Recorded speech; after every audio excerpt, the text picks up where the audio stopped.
भारत।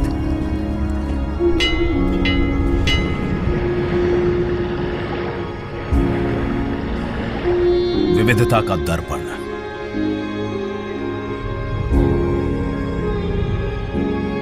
एकता की मूरत और लोकतंत्र की जननी।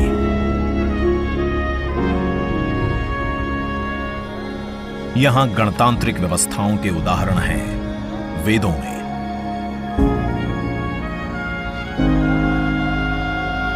वैशाली की गण परिषद के उत्कोचों में, आचार्य चाणक्य के अर्थशास्त्र में, उत्तरा मेरूर के शिलालेखों में वर्णित चोल साम्राज्य की पंचायत व्यवस्था में, उनकी गणम और वार्यम व्यवस्था में, भगवान बसवेश्वर की अनुभव मंटपम की धारणा में। गण, सभा, गणपति, समिति, लोकपाल जैसे शब्द भारत में हजारों साल से अस्तित्व रखते हैं। स्वरूप बदलता रहा, संस्कार नहीं।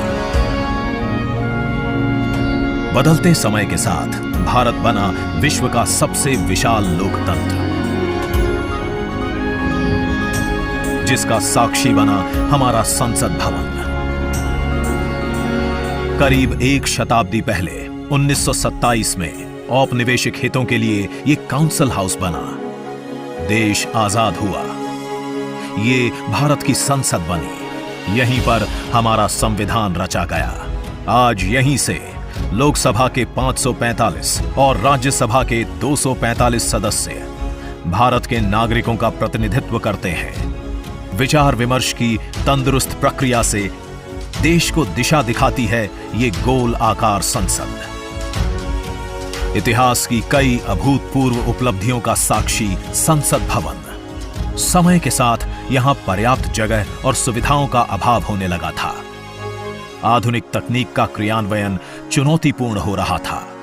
ऐसे में विगत कई दशकों से कई सरकारों ने नए भवन की आवश्यकता को महसूस किया, पर इसे साकार करने का साहस किया गया माननीय प्रधानमंत्री नरेंद्र मोदी के नेतृत्व में।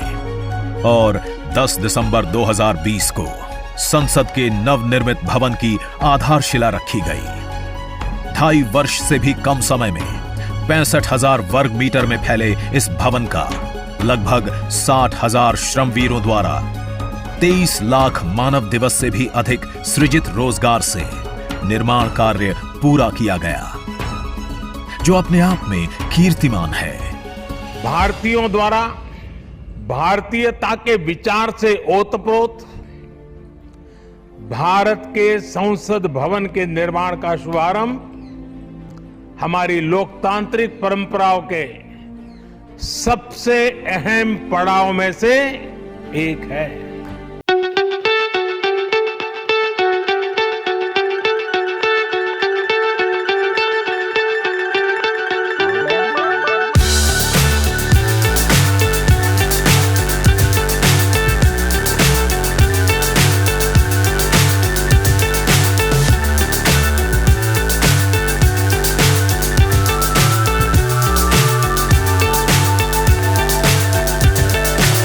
So high I'm hypnotized. What's up is down, what's left is right. Chasing stars and holding you. I can't see the end, but we'll see it through.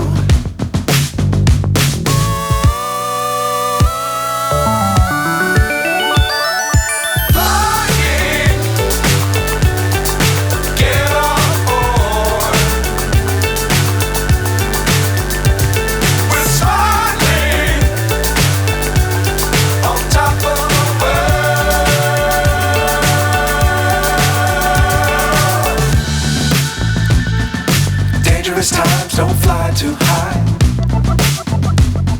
Be sure to keep the ground in sight. Fly forever if you keep it tight. Love the world but keep the sky on your mind. Flying,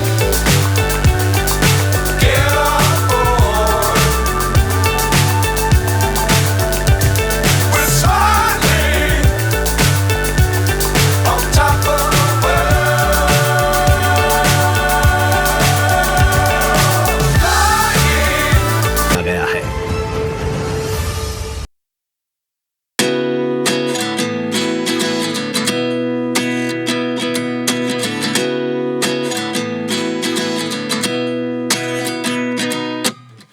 29 and I find myself wondering what did happen to the last 10.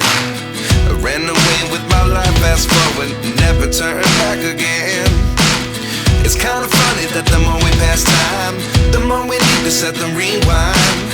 And 19 was the year I had to leave you, but now I'm seeing all the signs. Is this really happening? I can't believe it's true. I'm just as surprised as you. सभा और इस भवन का केंद्र समर्पित है हर भारतीय को, जिनके लिए सेंट्रल फॉयर में बना है संविधान कक्ष, जहां वे भारत में लोकतंत्र के अतीत से वर्तमान की यात्रा का अनुभव कर सकते हैं। यहीं भारत के संविधान की डिजिटल प्रतिरूपी भी रखी गई है। इसी सेंट्रल फॉयर में ऊपर की त्रिकोणीय छत से सूर्य की किरणें ब्रह्मांड का भ्रमण करते हुए पेंडुलम क्लॉक पर गिरती हैं। ये किरणें बरगद के पेड़ को नहलाती हैं और सदस्यों के लिए निर्मित कक्ष, पुस्तकालय, भोजन कक्ष में फैल जाती हैं।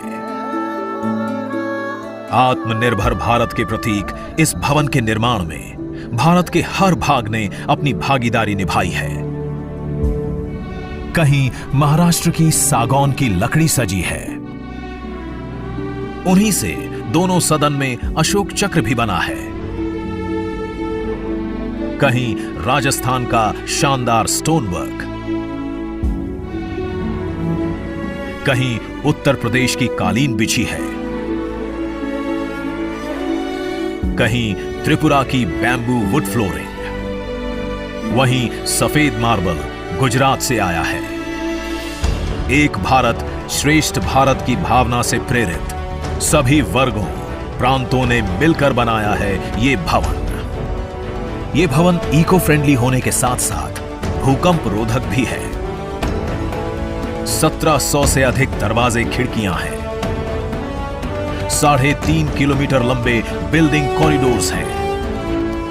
ये भवन विकास और विरासत का अद्भुत संगम है।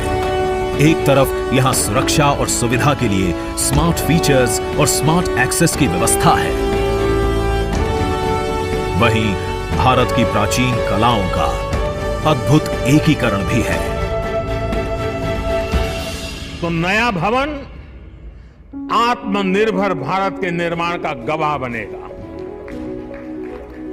पुराने संसद भवन में देश की आवश्यकताओं की पूर्ति के लिए काम हुआ, तो नए भवन में 21वीं सदी के भारत की आकांक्षाएं पूरी की जाएगी। नए भारत के आत्मविश्वास को बढ़ाता, विकसित भारत के संकल्प को गति देता, ये है हम भारतीयों का संसद भवन।